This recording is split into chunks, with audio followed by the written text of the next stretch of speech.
when you're out doing research on Sasquatch and you're going to a place that you've been led to and guided to, and you bring a bunch of Todd and expeditioners, and you walk in the woods, and then you hear an unmistakable Crack. sign, like, of presence. Yeah. It's like a communication, not like an elk stepping on a tree branch. It's not that kind of break, right?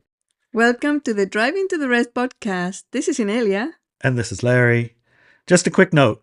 If you're hearing this, you're on our free feed, which means you'll only get the first part of this conversation. To access the rest, go drivingtotherest.com and subscribe to the Wisdom Keeper Hour. Join us and our expert panelists for detailed insights and the after party where you're invited to join in the conversation. Head over to drivingtotherez.com and become a subscriber. Your $8 subscription keeps this podcast ad-free and helps us keep the lights on and maybe even get a decent cup of coffee. More importantly, it connects you with a community of passionate wisdom keepers like yourself. So if you're ready to go deeper, join us at drivingtotherest.com and support the journey.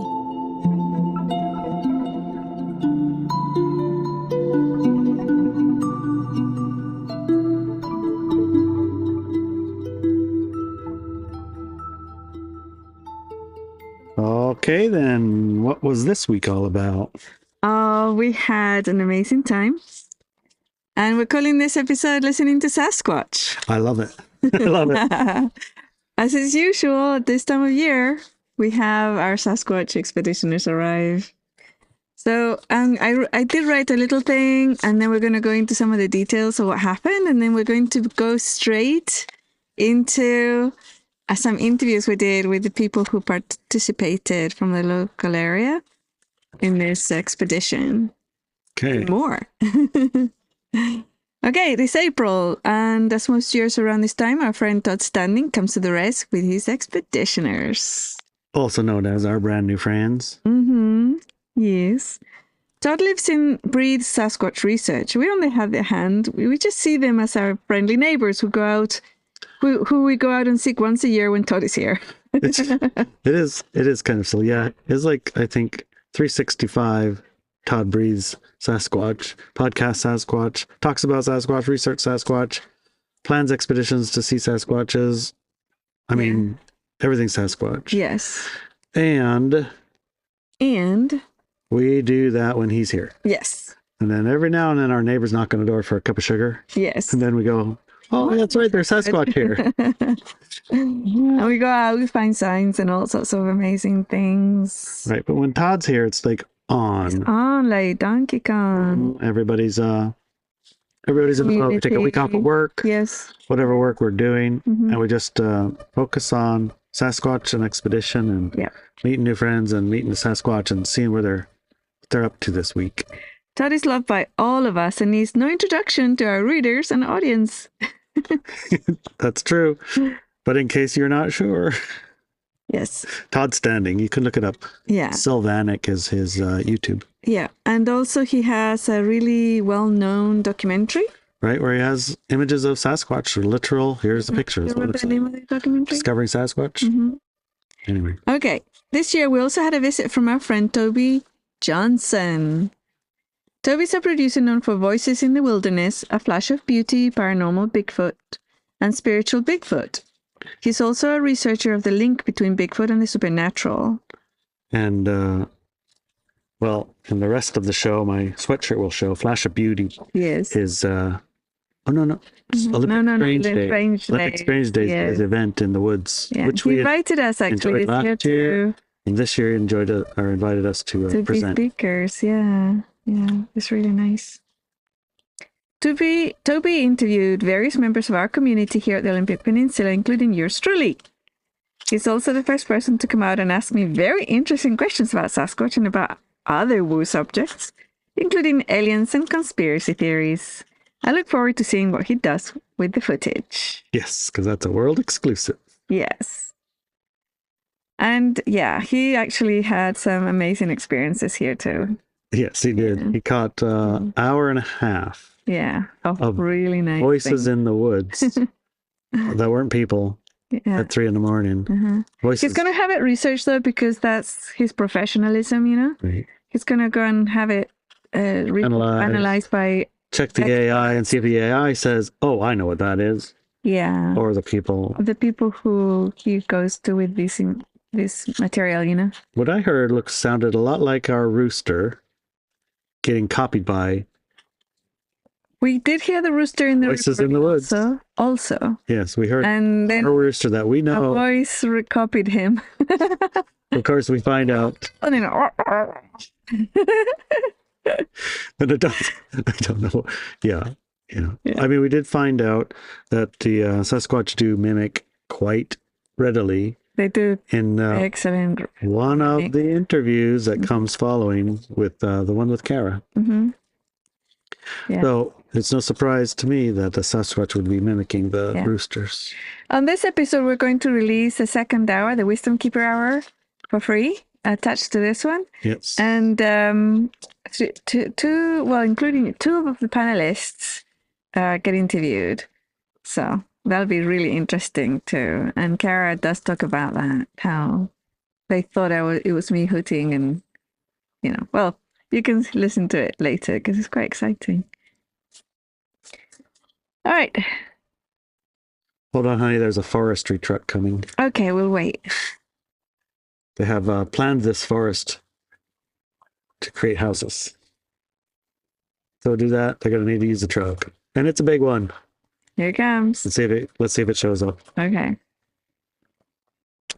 I think our microphone works great. Wow. Didn't show anything. File sounded like a massive A locomotive filled with the top with trees just roared by, and I didn't see anything. All right, cool. Okay, Anyway. let's see if Ilya can summarize that bit down.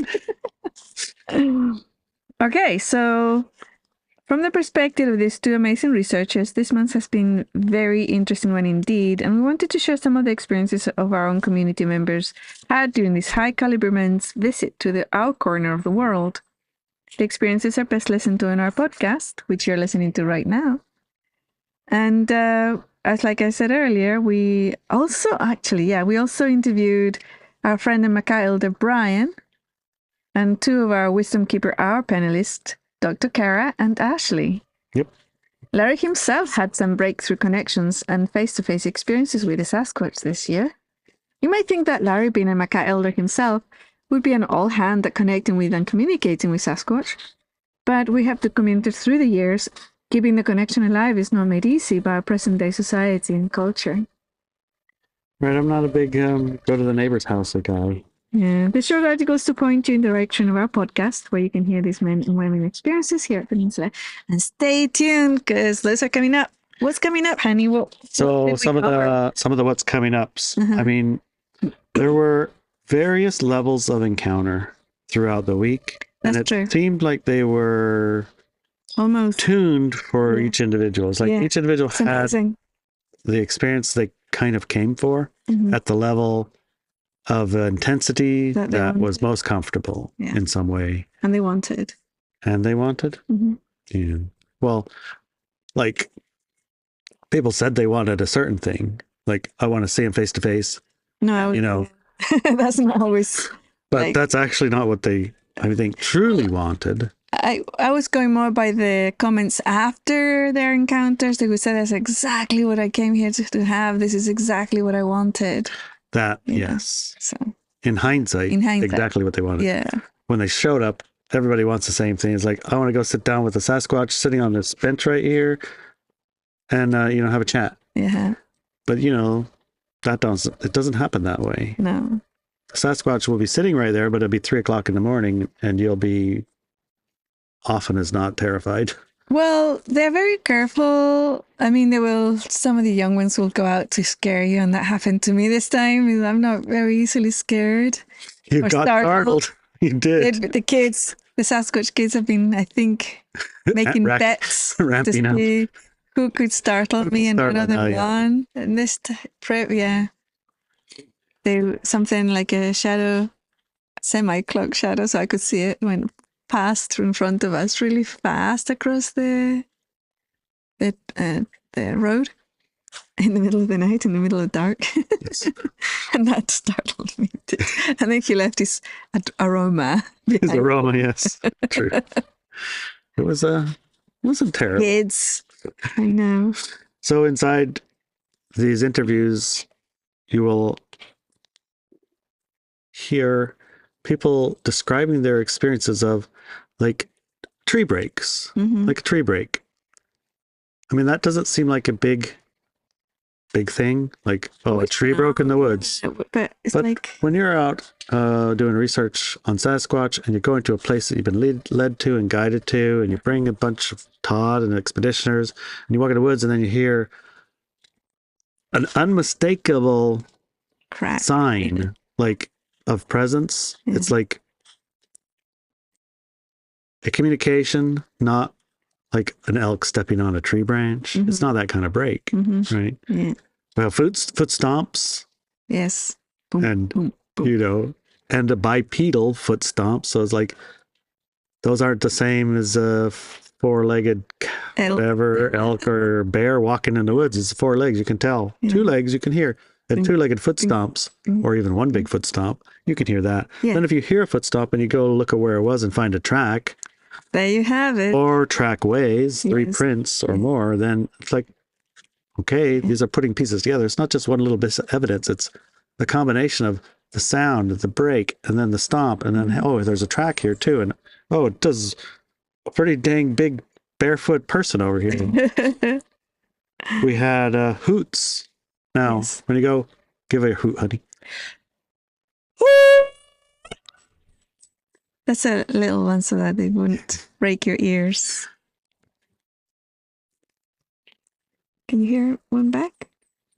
No, but in our experience this week, we did. Ooh, there's one. No, that's a rooster. Well, the rooster answering back. Somebody did. Oh my God. Hoots with it. How about that? That's the guys with their drill. He's hyperventilating now. No. Yeah. Well, you gotta have when you have a group of people, and some people are like a little bit eager to hear something, and other ones are like, "Yeah, I heard that too, and that was a drill. Yeah, I heard that was a rooster." So it's not like everything is a Sasquatch. It's like Right, nothing. right. Everything's an alien. It's like, yeah, that one I thought, and it's like, oh no. Not We did see a lot of UFOs well, okay. We and a did lot see, of satellites, but the satellites were not the UFOs and the UFOs were not the satellites. So we saw a whole bunch of them. Anyways. anyway, hoots with answers of Yes. hoots Yeah. that were clearly connected to the hoot you just made. Mhm. Multiple replies. Yes. We had tree structures, which are almost de rigueur. The rooter? De rigueur. If you're going to go out in the woods, you're going to find some structures. Yes. Tree structures with prints. Mm-hmm. Yes. We get a lot of those here, like a ton of them. One of the things we haven't had a lot of is shape-shifting. No, but we did have that one of And those. shape-shifting is very Here. evident when you see you see something that is resembling a something that doesn't even exist here. Like a giant black wolf. That's Yeah. That's it. say either shape-shifting or interpretation. Your brain saying it's Right. a wolf because it's a Sasquatch, and it's Mhm. so your brain says no, it's a wolf. Oh, they can Or actually it could be change their shape-shifted shape. into But also, I mean, it could have this person who saw it, it's Brian, and he knows a bear in the distance. He's been in these woods and knows them like the back of his hand, and he knows a bear or a wolf when he sees one, right? And there's no wolves here, so when he sees a giant black wolf running down down the road. the road, he knows there's something odd and It's not not as wolf. right in the middle of a Sasquatch expedition. Yeah. Actually, this was at the end of the expedition, right when And he goes off into his own space, Right. Yeah. and that's where. Well, the story's in there. You're gonna have to Yeah. listen. Yeah. Portal cracks. I mean, what the hell is even a portal crack? So we have talked about the portal cracks in previous episodes, and they sound, if you can imagine a giant boulder landing next to you onto concrete, or if you can imagine a giant tree snapping in two, Or even lightning, kind of. yeah, like a lightning thunder. right next to you. Yeah. Crack. Yeah, That's a portal crack. yeah, They're clearly invisible. They have invisibility cloaking. the Skills. Sasquatch there, yeah. they invisible to you before, We've more talked than about that once. before, Talked yeah. about that before. You stood there and communicated with them and asked them if they could make you invisible, and they did. And I walked right by you, not 2 feet away, with my dog. Yes. And neither one of us saw you until we turned around, came back, sniffed around for a long time, and then you slowly came to be appeared. So, but that wasn't in this not year. in this one. This year there was a lot of invisibility cloaking and shimmering, and multiple people saw it. Saw them, yes. And not only that, we interacted with those shimmers where they were right in front of us, and we put our hands in them. Yes. And your hand changes. What happened? Right in front of your eyes. You put your hand in the shimmer, and it goes transparent with little stars inside of it. Wow, that's amazing. And if you push further, with witnesses, if you push further, it gets warmer and warmer and warmer until you're almost like going to be touching fur. And yes. you're coming back up a little. Yeah. So when you're having a face-to-face encounter, and that's a little too much, you don't have that same problem when they're in their cloak. In the cloak, yeah. So we had multiple people with face-to-face encounters with them while they're cloaked, which made it easier. Very much easier. Yeah.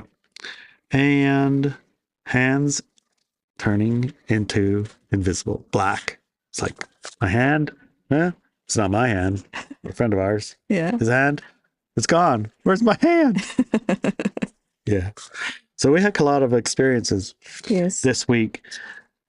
Peak experiences, all of them. And not everyone had all of them. Right. Everyone had the one they were here for. Indeed. And the level of that they could like interact and comfortably. It's like I think everyone left with a big giant smile and knowing inside it's like, yeah, there's something going on here. Yeah. Even I had a special experience. I got startled by one of those kids. And won the bet. And I had one of those experiences. Those little kids knocked my canoe over. Oh my God, yes. You got to hear about that. So give it a listen. Yeah. Stay tuned. Here comes the interviews. See you next time. Because, honey. Alrighty. Welcome, honey. Welcome. To another episode of, I don't know, make it up. Drive it to the res, honey. Drive it to the res. Yes. With our favorite hosts. I don't think we have to do all that. We have an intro. I just practicing. Okay. Are you practicing? Yeah. What? Okay. You know what's the next line? Larry and Inelia. Okay. And Brian. Yeah. So you're going to introduce yourself in Macaw?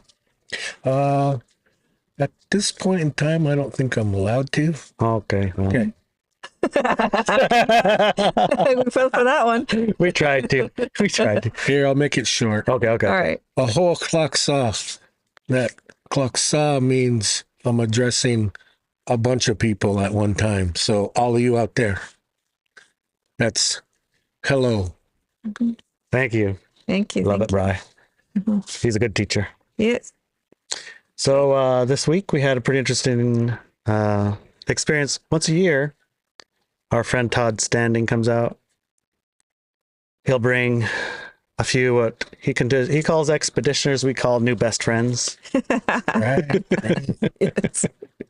Yeah, and we spend a week off of our normal life and jump into, I guess, what's Todd's normal life, which is morning, noon, and night.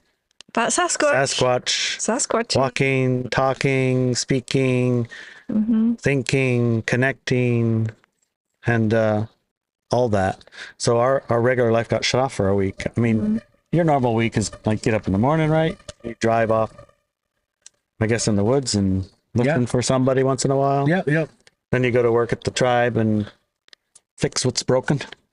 Yeah, maintenance worker. Yes, maintenance worker. You fix what's broken. Yep.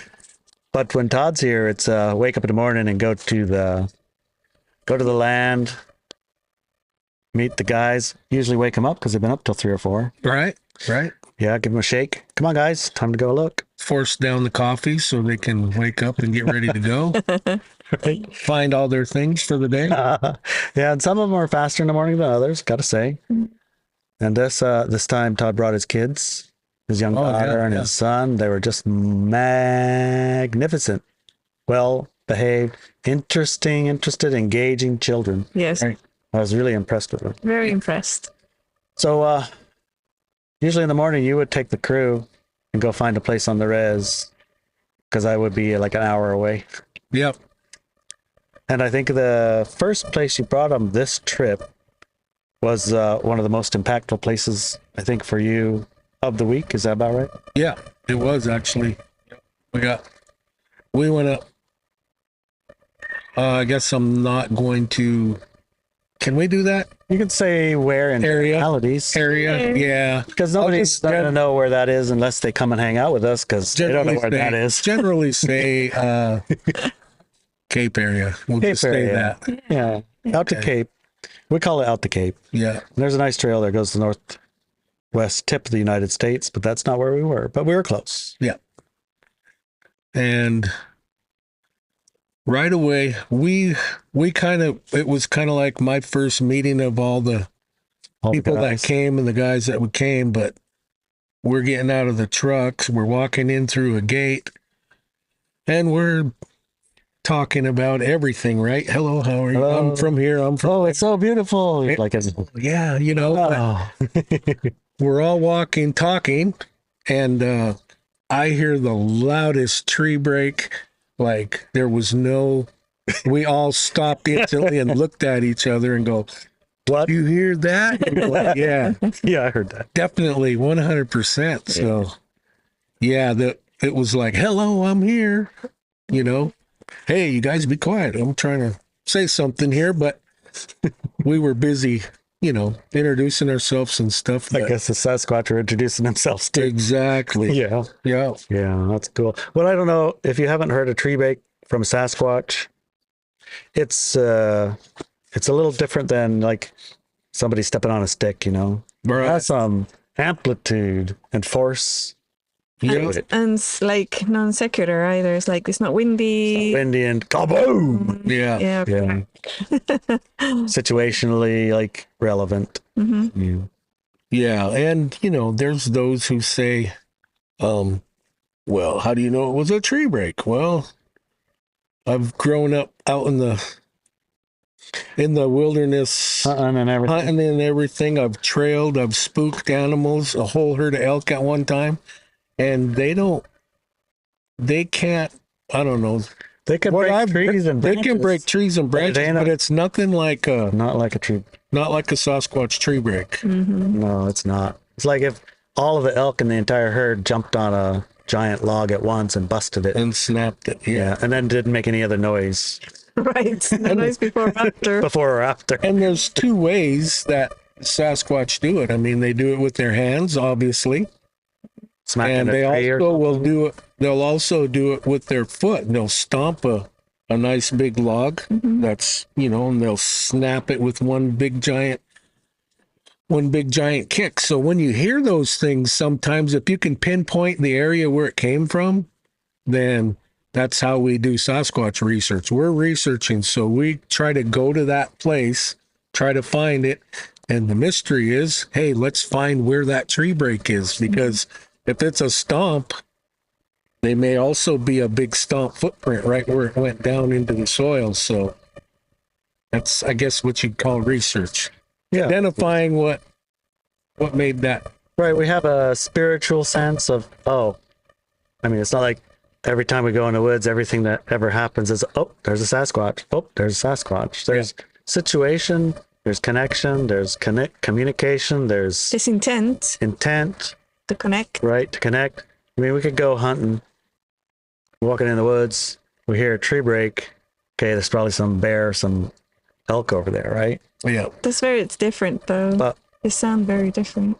right, when you're going researching Sasquatch, you'll most likely, I mean, so far in all of the trips that I've made, I haven't heard the herd of elk running off for some reason. Yeah. You did? Done by the well road. Down by the well road. Yeah, but it's like a herd of Loud. elk running through the woods. It's like a herd of cows. Loud. That's It's scary. right. Yeah. But usually when we're walking around for Sasquatch, I don't know, it's like, Quiet. it's quiet. It's Frogs now and it's then. usually quiet. Yeah. Yeah, It's pretty quiet. Mhm.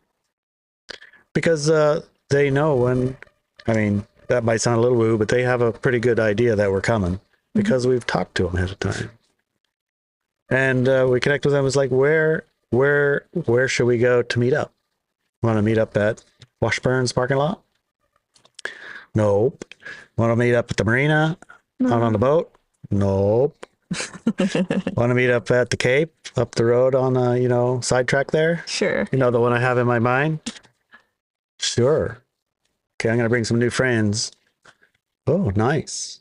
All right, and then when you get there and you're meeting them, and then you hear the big, huge plonk crash. Well, you know what it is. Yeah.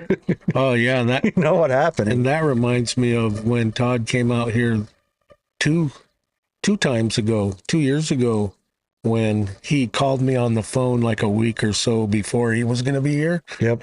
and he wanted to know if I had some places where I could take him. So I says, "Oh no, I'll get back to you." So about 7 or 8 days before he came, I went up into this areas by myself and meditated in different spots. Take 10 minutes or so and just bring yourself in, put it out there, ask the questions. Hey, I got a friend coming. Would you like to meet him? Is this the area that I should take him? Yep.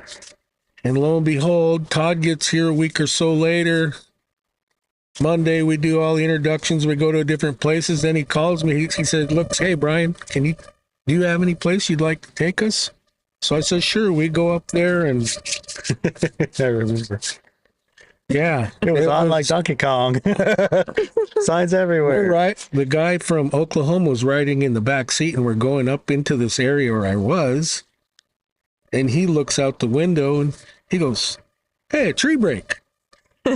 And I'm like, "Yeah, right. Yeah. I was just here, like 4 or 5 days ago." Join us for the rest of this conversation at driveintotheres.com. And when you go to driveintotheres.com and you join in the rest of the show, rest of the second hour, you also get to join in the after party. 9 o'clock on Fridays, we all get together, including you.